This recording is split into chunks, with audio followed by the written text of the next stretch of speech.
Today I'm filming a makeup illusion on my chest. I'm revamping a look I did several years ago.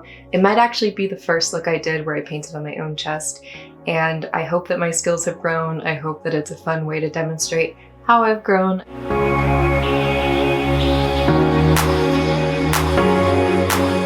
I'm using my Mehron paint palette, Pros-aide prosthetic glue, and cardstock paper for today's look.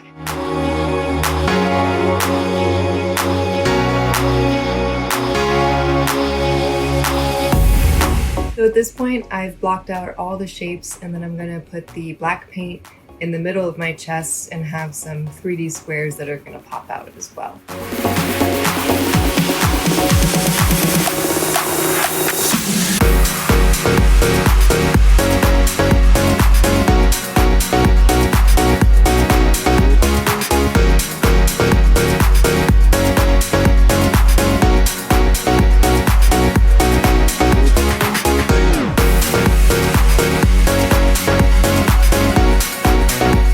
So as you can see, I've started adding in the shadows for each of the cubes, and I'm just perfecting that aspect of things. I'm gonna add in my floating one and just chipping along.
I think the illusion came out super clean, and I definitely think that it's elevated from the first time I did it.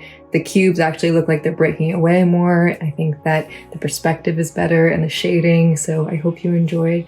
And I hope that I helped some of you decide that you can attempt something like this. It's super fun, and you know, this is a very attainable illusion. So I'll see you next time.